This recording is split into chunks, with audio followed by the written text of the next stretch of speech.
दोस्तों भारत में जो संपत्ति विवाद है वो सबसे ज्यादा परिवारों के बीच होते हैं दोस्तों, खासकर तब जब पति अपनी पत्नी के नाम पर प्रॉपर्टी खरीदता है दोस्तों। तो सवाल ये उठता है कि क्या असली मालिक पत्नी होती है या फिर पति होता है। और कई लोग इसे महज टैक्स या बचत या फिर सुरक्षा की दृष्टि से करते हैं दोस्तों, लेकिन बाद में यही एक बड़ा विवाद बन जाता है। और हाल ही में हाई कोर्ट ने एक बड़ा फैसला सुनाकर यह साफ कर दिया है कि ऐसी प्रॉपर्टी पर किसका ओनरशिप राइट होगा, मालिकाना हक माना जाएगा दोस्तों, अगर पत्नी के नाम पर प्रॉपर्टी है। तो भारतीय कानून क्या कहता है दोस्तों। जय हिंद, नमस्कार, मैं एडवोकेट आशीष मिश्रा। लाइक कर दीजिएगा, शेयर कर दीजिएगा, सब्सक्राइब कर दीजिएगा ताकि इन्फॉर्मेशन और लोगों को मिल सके दोस्तों किसी भी तरीके के मैट्रिमोनियल डिस्प्यूट में।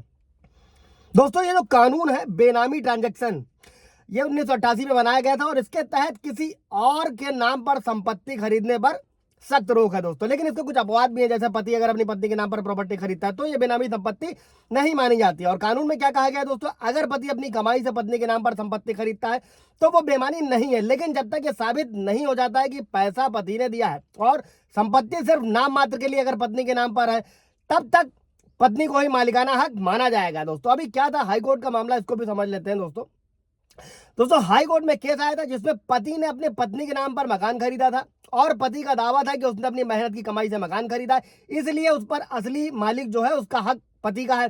दूसरी तरफ पत्नी का कहना था कि मकान उसके नाम पर रजिस्टर्ड है, इसलिए मालिक वही है। और हाईकोर्ट ने क्या कहा, कोर्ट ने फैसला सुनाते हुए कहा कि रजिस्ट्री रिकॉर्ड में जिसका नाम दर्ज है वही मालिक माना जाएगा। अगर पति ये साबित नहीं कर पाता है दोस्तों कि पत्नी महज नाम के लिए एक मालिक है, तो पत्नी को ही संपत्ति का मालिकाना हक मिलेगा दोस्तों। और केवल पैसा देने से मालिकाना हक अपने आप में नहीं बनता है दोस्तों। जो भी प्रॉपर्टी के दस्तावेज होते हैं, नामांतरण होता है, टैक्स रिकॉर्ड होते हैं, सब कुछ मालिकाना हक तय करने में अहम होते हैं दोस्तों। और यहाँ पर एक अहम पहलू और भी है दोस्तों, इसको भी समझ लीजिएगा। अगर कोई पति पत्नी के नाम पर प्रॉपर्टी खरीदता है तो उस पर विवाद के समय यह साबित करना पति की जिम्मेदारी होती है कि पत्नी सिर्फ और सिर्फ नाम मात्र की मालिक है। फॉर एग्जाम्पल, अगर पत्नी इस मकान को बेचना चाहे तो वो बिना पति की इजाजत भी बेच सकती है अगर वो रजिस्ट्री में अकेली मालिक है दोस्तों। और अगर पति ये साबित करना चाहता है कि ये बेनामी सौदा है तो उसे ठोस सबूत देने होंगे, जैसे कि बैंक है, ट्रांजैक्शन है, खरीद का जो इरादा है, गवाह है, ये सारी चीजें पेश करनी होंगी। अब अभी अगर ऐसा कोई डिस्प्यूट है दोस्तों, तो ये जो बेनामी ट्रांजैक्शन है, इस एक्ट को भी समझ लीजिए कि किसी भी संपत्ति को अगर किसी और के नाम पर खरीदा गया है लेकिन पैसा किसी और ने दिया है, किसी और के नाम पर रखा है, तो वो बेनामी मानी जाएगी दोस्तों। पति पत्नी, पिता पुत्र, भाई बहन के नाम पर खरीदी गई जो संपत्ति है उस पर इस कानून में अपवाद है, लेकिन उसमें भी मालिकाना हक को साबित करना जरूरी होता है दोस्तों। अगर गलत इरादे से बेनामी संपत्ति रखने पर जुर्माना और सजा दोनों ही हो सकता है। इस पर पूरा ब्रीफ वीडियो है, जाकर पीछे देख सकते हैं। अच्छा दोस्तों, होता क्या है कि विवाद कब होता है, अक्सर पति पत्नी के बीच रिश्ते में दरार आने पर ही ये मामला बड़ा बन जाता है। तलाक है, झगड़ा हो गया तो पत्नी ने पति पर क्रूरता का मुकदमा दायर कर दिया। किसी तरीके से पैसे दिए इसलिए प्रॉपर्टी उसकी है, पत्नी कहती है कि नाम उसका है इसलिए उसे ही पूरा हक होगा, इसलिए कोर्ट इस मामले में सबूतों के आधार पर ही फैसला देती है दोस्तों। अगर ऐसा कुछ भी है तो इस वीडियो को शुरुआत से अंत तक समझिएगा, स्किप न करिएगा ताकि आपको पूरी इंफॉर्मेशन मिल सके दोस्तों।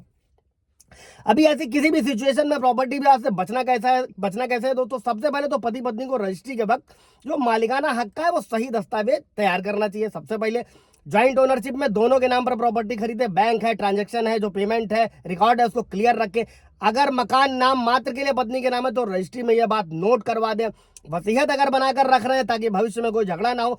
साफ शब्दों में समझे दोस्तों, अगर तो रजिस्ट्री में जिसका नाम मालिक वही और पैसे किसने दिए ये साबित करना थोड़ा जटिल काम होता है दोस्तों। और कानून में पत्नी के नाम पर खरीदी गई प्रॉपर्टी को बेनामी नहीं माना जाता है और पत्नी उस संपत्ति को बेच भी सकती है जब तक कोर्ट को कोई रोक नहीं लगा सकता है इस मामले में। और क्या दोस्तों, एक चीज और भी समझिएगा कि सारे व्यूअर्स के भी सवाल रहते हैं कि क्या पति पत्नी से वापस ले सकता है संपत्ति। कानूनन नहीं। अगर पत्नी के नाम पर संपत्ति खरीदी गई है तो उसे कोई गिफ्ट डीड या एग्रीमेंट नहीं किया तो पति के पास किसी भी तरीके का कोई राइट नहीं उसे वापस लेने का।